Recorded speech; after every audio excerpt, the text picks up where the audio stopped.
So congratulations to you all. It's an excellent piece of work here. Okay, so Bernadette, first of all, you're the one who started this all off, and I want to take you back to your, just to give people some understanding of what you've done in the past, particularly your founding of the Women's Environmental Network.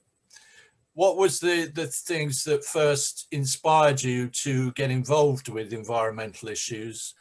You won a major global award for your work setting it up, and it was a pretty radical thing at the time, wasn't it? I was thinking about that recently when I was talking to people about the animal kingdom. It was when I was at least 12 or 13. I was a girl guide and I really enjoyed it, getting out of the city.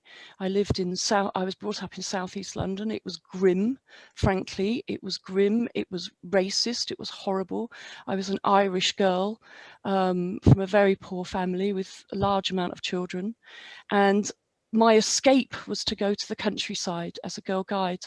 And that's how I got out of London and made myself something. I just loved being in the environment all the time. It was clear and obvious. And from that, I went and set up quite a few charities and groups and did campaigns, including the Women's Environmental Network. And yeah, other groups. Can you just say something about that? Because it was, first of all, you won a major global award for your work setting it up. And it was a pretty radical thing at the time, wasn't it? Well, yes, not just because we were tackling pollution and global pollution stories, which was the chlorine, the pulp and paper industry, the chlorine industry, and all the terrible disasters that the chlorine industry have caused to the environment. It wasn't just about that, but what we did was we took that hardcore environmental problem and we made it very real to ordinary people. And we were women interested in the idea of feminism and women's voice on the environment, and do we have a unique perspective? Have we got something to say? And the niche that we found in the Women's Environmental Network really quickly was that consumer issues are almost exclusively led by women. In terms of women are in the shops, they're buying, they're choosing for their family, for their children all the time. And we realized if we could talk to and educate and work with women, not just as consumers, but as, you know, users of products. And one of our first, not the first, but one of our most successful campaigns was what happened when we started what was called the Nappy Wars. And that was when we brought out a book called The Sanitary Protection Scandal, which we published ourselves. Our first print run was 3,000 copies, and we sold out in 2 days. It was amazing. It was an incredible time, and we didn't realize that many people were going to be interested in the whole problem of sanitary towels, tampons, and babies' disposable nappies. But of course, you know, at that time, we were using 8 tons an hour of disposable nappies, and the cloth market was just nowhere. The people that were making cloth nappies, I phoned them up and they were like, no, that's not a market. No, it's not going to revive now. We're just making terry toweling robes, they said. And we were like, no, you've got to make nappies again. And they did. And it is a big market now, considering it's a reusable market and you only need to buy it once, which is fantastic for the environment. And all those nappy services and all that all started because of our campaign.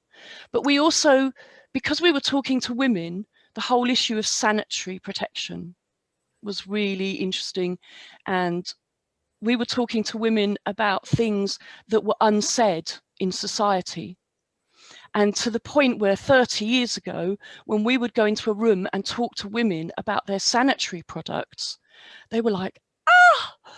There was squeals and people were freaking out, and there was like, oh, I'm not sure. You know, there was a lot of trepidation and fear.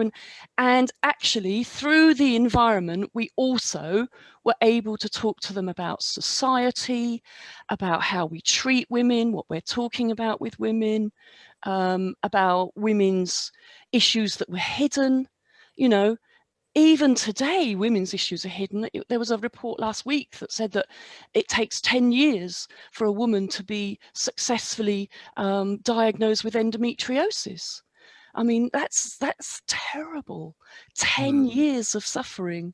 And it partly, I believed, in our lifetime, it is because we don't talk properly about women's issues and periods and menstruation and things like that that are very wholly in the women's realm, if you like.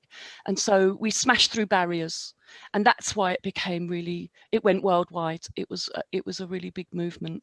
And we smashed barriers in women's thinking, and we smash barriers in saying to the industry, you can't get away with producing that just because you think nobody's going to talk about it because it's related to menstrual products.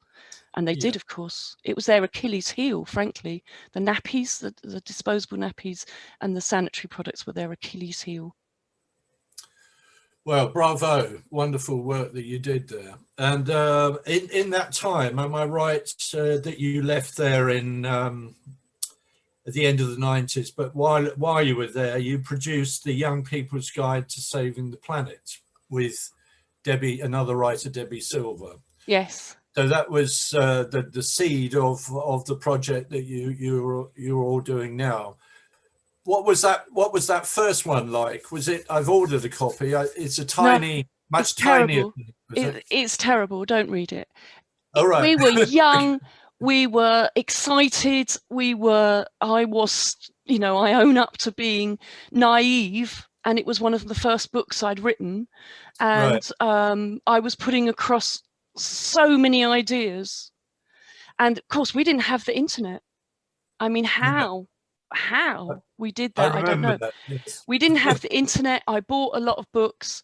It was this time, 30 years later, oh my gosh, have we not learned a lot more? A lot of the things that we were talking about have come true.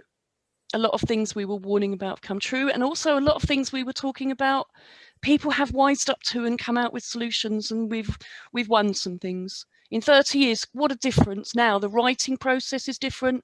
Writing with these two beautiful women, Beth and Amy, has been a great process, but it's mostly 99% been through using IT, which we were not obliged to do then. I had a computer, but it hadn't taken off like it is now. Definitely. You couldn't even send a file of a book 30 years ago. It was too big. No PDFs or anything.